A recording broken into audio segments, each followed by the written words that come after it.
Welcome to English Exam Essentials. Don't forget to like, subscribe, and hit the bell so you never miss an update. It's time to test your IELTS listening skills. Get ready to train your ears and boost your band score. In this video, you'll go through a full IELTS listening practice test with real exam-style questions. Grab your notebook or answer sheet. Make sure you're in a quiet place, just like on test day. The audio will play only once, so listen carefully.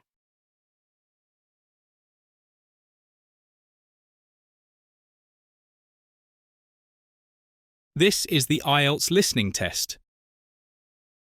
You will hear a number of different recordings and you will have to answer questions on what you hear. There will be time for you to read the instructions and questions and you will have a chance to check your work. All the recordings will be played once only. The test is in 4 parts. At the end of the test, you will be given 10 minutes to transfer your answers to an answer sheet. Now, turn to Part 1. Part 1. You will hear a man calling an insurance company to ask about car insurance.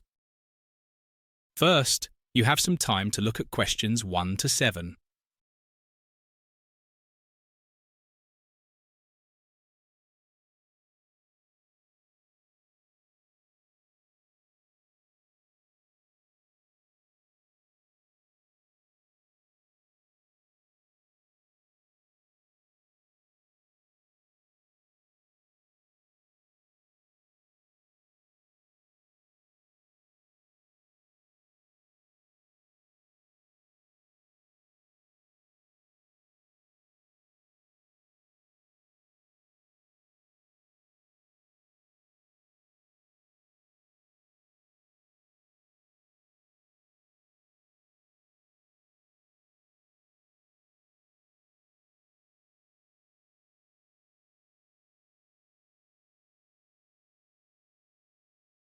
Now listen carefully and answer questions 1 to 7. Good morning. You've reached Beacon Insurance. This is Anna speaking. How may I assist you today? Hi, good morning. I'd like to ask about your car insurance options. I'm thinking of switching providers, so I just want to get some details before making a decision. Absolutely, I can help you with that. Before we begin, could I have your full name, please? Yes, it's Stephen Mallory. That's S-T-E-V-E-N, and the surname is Mallory, M-A-L-L-O-R-Y. Thank you, Mr. Mallory. And just to confirm, is this call regarding a new insurance policy, or are you renewing an existing one? It would be for a new policy. I'm currently with another company, but my renewal is coming up next month, so I'm exploring other options. Perfect. Can I get your contact number in case we get disconnected? Sure, it's 07492638421. Got it. And your email address, so I can send you a detailed quote? Yes, it's stephen.mallory12@gmail.com.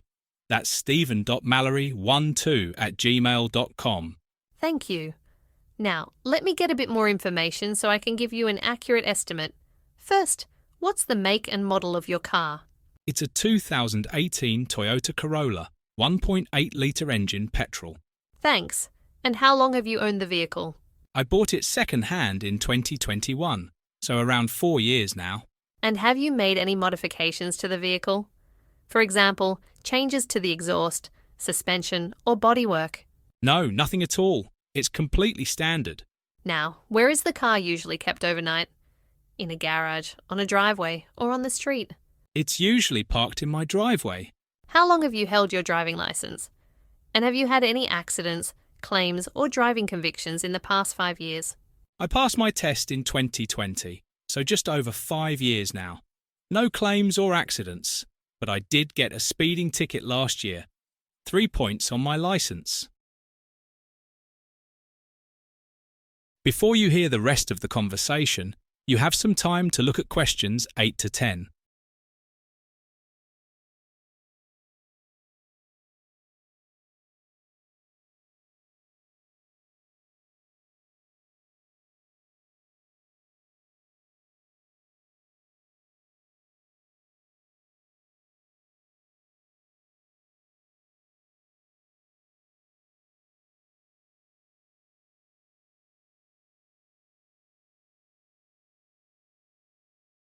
Now listen carefully and answer questions 8 to 10.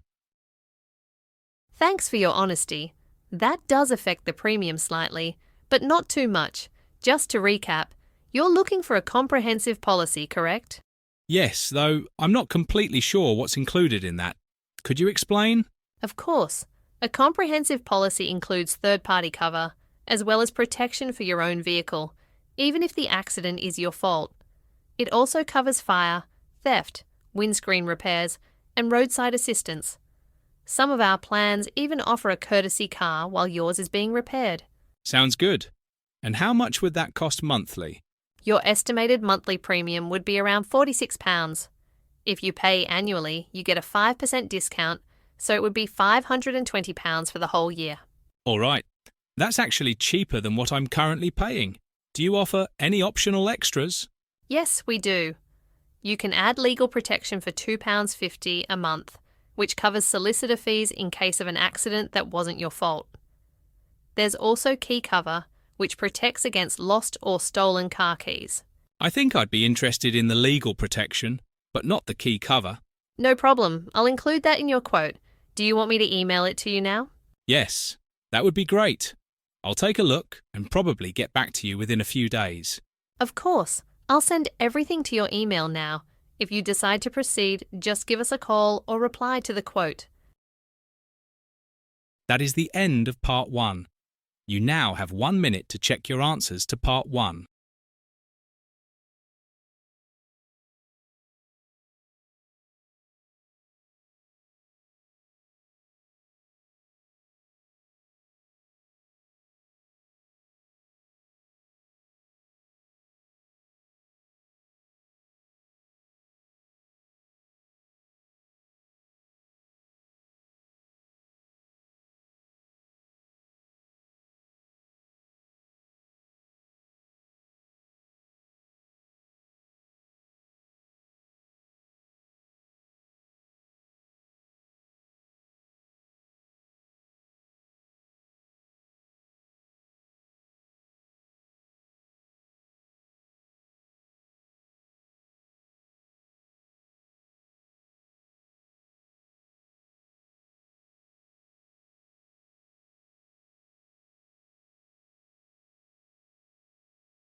Now turn to part 2.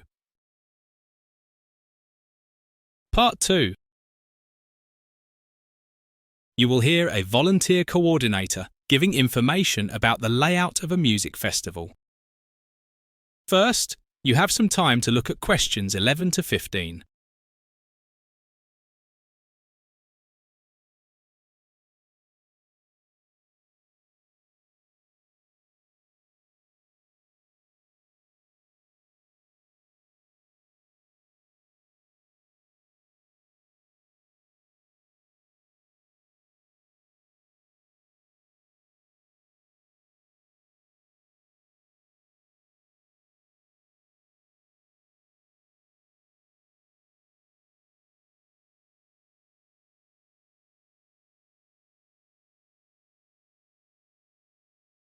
Now listen carefully and answer questions 11 to 15. Hi everyone, and thank you for coming to the volunteer orientation session for this year's Green Sound Music Festival. My name is Marcus, and I'm the volunteer coordinator. I'll be giving you an overview of your roles, the layout of the festival site, and what to expect over the next few days. Let me start by explaining the layout of the festival grounds. We're set up in Parkside Field, which is about a 10-minute walk from the main train station. Just inside the main entrance is the information tent. That's where you'll check in each morning and collect your passes. It is also where festival goers can ask for directions, get lost and found help, or find out the schedule for the day. This is also where many of you will be stationed, so make sure you're familiar with the map you've been given. Now, the main stage is right at the centre of the grounds, and this is where the headline acts will perform in the evenings. Surrounding that are the food trucks and vendor stalls, mostly along the west side. Please remind guests to dispose of their rubbish responsibly. We've placed clearly labelled recycling and compost bins throughout the grounds to help reduce waste. Moving on to safety. First aid services are available at the medical tent, located beside the information tent as you enter the festival. You'll see it clearly marked beside the information tent.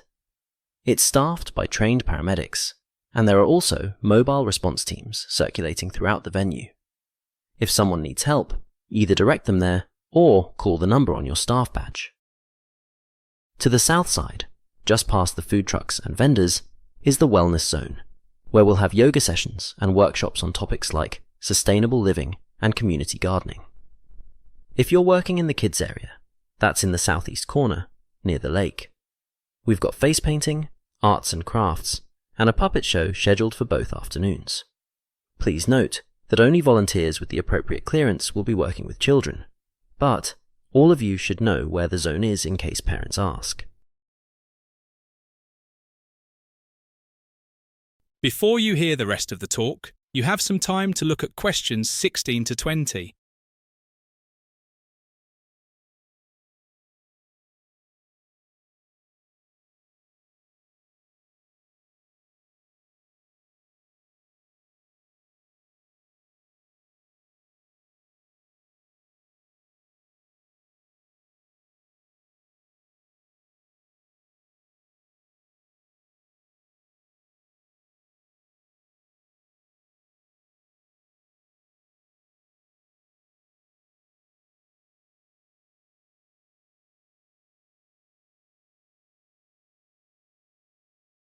Now listen carefully and answer questions 16 to 20. Now, before I finish, I want to go over a few important rules and reminders for all volunteers. These may seem like small details, but they're essential to making the event run smoothly. First, let's talk about punctuality. Volunteers are expected to be on site at least 30 minutes before the start of their scheduled shift. This buffer gives you enough time to check in at the entrance, collect any necessary materials, and find your assigned post before things get busy. You can check your exact role and schedule in the rota posted in the volunteer app. It's updated in real time, so please make sure you check it each morning and again in the evening, in case there are any last-minute changes. If for any reason you are delayed, or if something comes up and you cannot attend your shift, please don't just disappear. You must contact either me or one of the assistant volunteer coordinators as soon as possible. We understand that emergencies can happen, but we need to be able to adjust the plan and reassign tasks if necessary. Each volunteer will receive a meal voucher daily, which can be used at any of the participating food stalls. You can use your voucher for a meal or a drink. It's up to you. There are also designated water refill stations located throughout the grounds. These are free to use, but we ask that you bring your own reusable water bottle.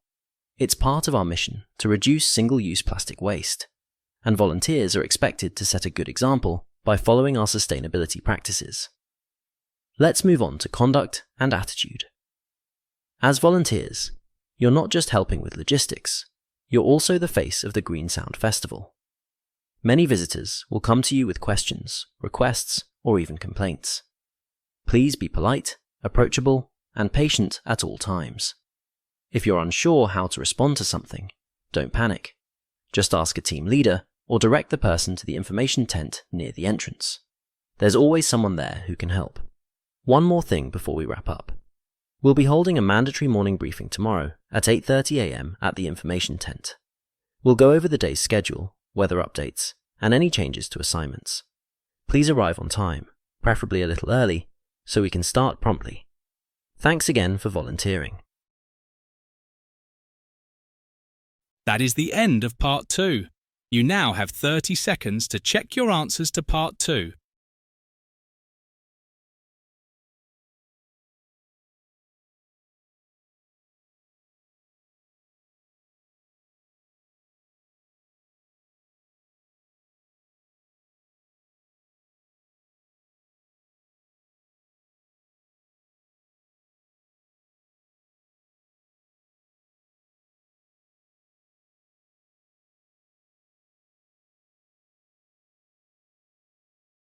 Now turn to Part 3.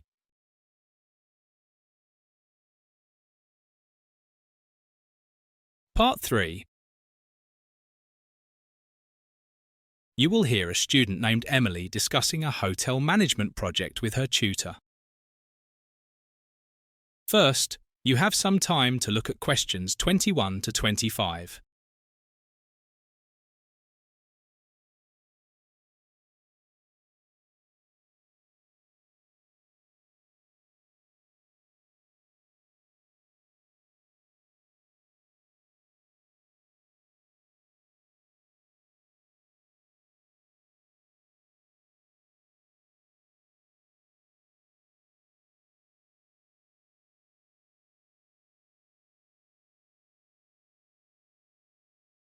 Now listen carefully and answer questions 21 to 25. Good morning, Emily. How's your project for the hotel and restaurant management course coming along? Morning, Dr. Morgan. It's going fairly well, but I'm still refining my focus. I originally wanted to study customer satisfaction in hotels, but I realised it was too broad. So now I'm concentrating on staff training programmes and how they influence guest experiences. That sounds more manageable. What made you decide on staff training? Well, during my internship last summer, I noticed that some hotels invested heavily in training, while others gave almost none. Surprisingly, the ones that trained staff regularly had far better guest feedback. That got me thinking it would be worth investigating systematically. Good observation.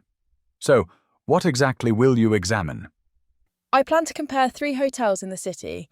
Each has a different training style. One organises monthly workshops. Another focuses mainly on on-the-job learning. The third uses online modules combined with a yearly in-person seminar. A nice variety. And how do you intend to collect your data? I've designed 2 sets of surveys, one for the guests, just 8 quick questions about their satisfaction, and another for staff, about 10 questions, focusing on how confident they feel after training. I'm keeping them mostly multiple choice to make analysis easier. That's wise. Guests especially don't like long surveys. But are you confident you'll get enough responses? That's what worries me. Many guests check out early, and I might not catch them. I thought of asking receptionists to hand the surveys out, but they're often busy. Yes, distribution can be tricky. Have you considered online forms? A QR code at the reception desk might encourage guests to complete it quickly on their phones. Oh, that's a good idea. I hadn't thought of that. It would also save me from manually entering the data. Exactly. And what about the staff survey? Won't they worry about managers seeing their answers? Yes, I was concerned about that, so I'll assure them it's anonymous, either sealed envelopes or an online link. That way, they can be honest. Before you hear the rest of the discussion, you have some time to look at questions 26 to 30.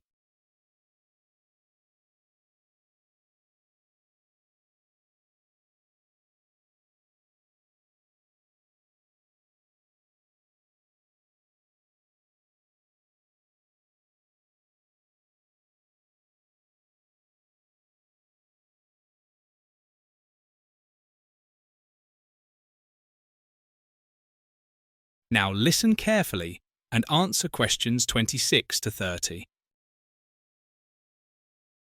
Very good. Now, how will you analyse the results? I'll use a Likert scale for most responses so I can quantify satisfaction levels. Then I'll calculate averages for each hotel and compare them. If possible, I'd also like to run a chi-square test to see if the differences are statistically significant. Ambitious but doable. Just make sure you're comfortable using the software.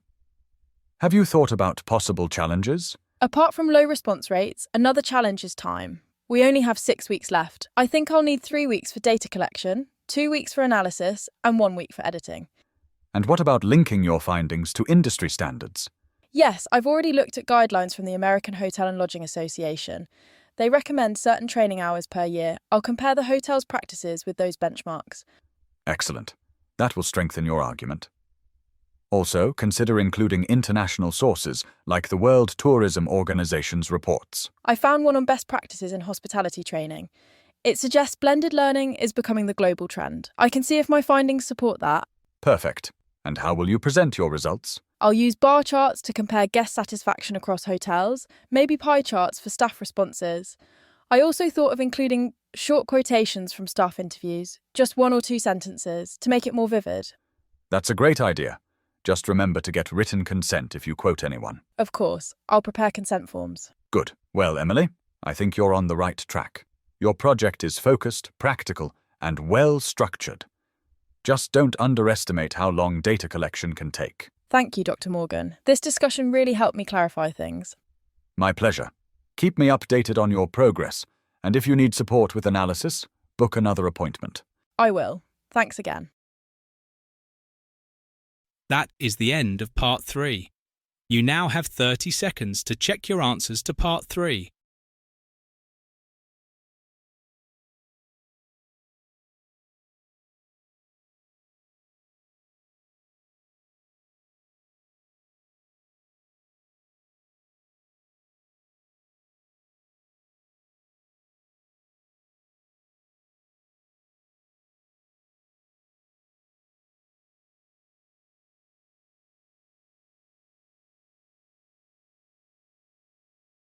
Now turn to Part 4. Part 4. You will hear a lecture about the invention of the printing press. First, you have some time to look at questions 31 to 40.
Now listen carefully and answer questions 31 to 40. Good afternoon, everyone. In today's lecture, we're going to look at one of the most important inventions in human history, the printing press.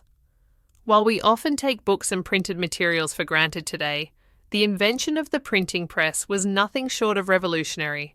It not only changed the way information was shared, but also had profound effects on education, religion, science, and even language. Let's begin by going back in time. Before the printing press was invented, books had to be copied by hand, usually by monks in monasteries. This process was slow, expensive, and highly prone to error. Copying a single book could take months or even years, depending on the length and complexity of the text. As a result, books were extremely rare, and only the wealthiest individuals or institutions could afford them. Knowledge was essentially locked away, accessible only to a privileged few. This all changed in the mid-15th century, thanks to a German inventor named Johannes Gutenberg. Around 1440, Gutenberg developed the first mechanical printing press using movable type. This meant that individual metal letters could be arranged to form words, then rearranged and reused for different pages. The most famous product of his press was the Gutenberg Bible, completed around 1455. It was the first major book printed in the West using movable type, and it marked the beginning of a new era.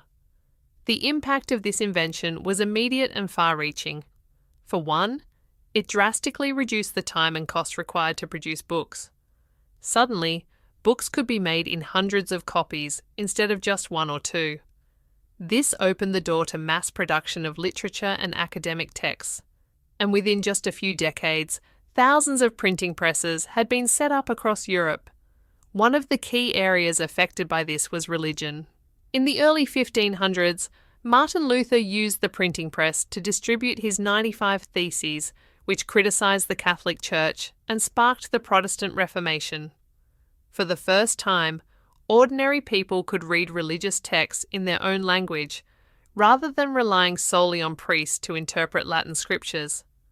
This helped shift religious authority away from the church and toward the individual. Another important area was education. As books became more affordable, literacy rates began to rise. Educational institutions were able to standardize learning materials, ensuring that students across regions had access to the same content. The press also made it possible to produce textbooks, manuals, and reference works on a large scale. This, in turn, led to the growth of libraries, which played a key role in preserving and sharing knowledge. Scientific progress also benefited greatly from the printing revolution.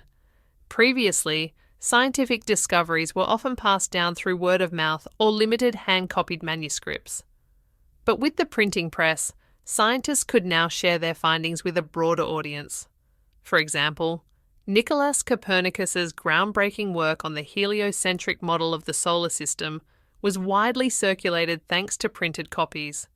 Later, Galileo's writings challenged conventional thinking and helped lay the groundwork for modern physics, all because printing allowed ideas to travel quickly and efficiently.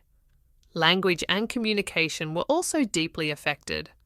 As more people gained access to printed material, there was a push to standardize spelling, grammar, and punctuation. In England, for example, early printers like William Caxton played a significant role in shaping modern English. Regional dialects started to blend, and a more uniform version of the language began to emerge. Of course, not all responses to the printing press were positive. Some authorities feared the spread of controversial ideas and sought to control what was printed. In many regions, censorship laws were introduced to monitor and restrict access to certain texts. Others questioned the quality and accuracy of printed materials, since not all printers were careful about fact-checking or editing. Interestingly, these same issues are echoed today in the digital age, with concerns about misinformation on social media and the lack of quality control on self-published platforms. To sum up, the printing press was far more than a mechanical innovation. It was a cultural and intellectual turning point that reshaped society in fundamental ways. From empowering individuals with access to knowledge to fueling religious reform, scientific discovery, and linguistic development, the printing press was truly a catalyst for change. Its legacy continues today in everything from education systems to modern media. That is the end of Part 4. You now have 1 minute to check your answers to Part 4.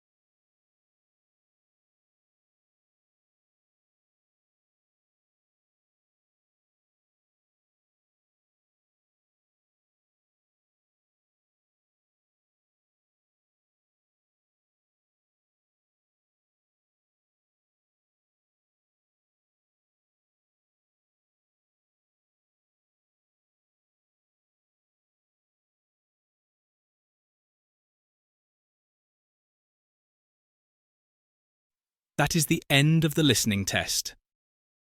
In the IELTS test, you would now have 10 minutes to transfer your answers to the listening answer sheet.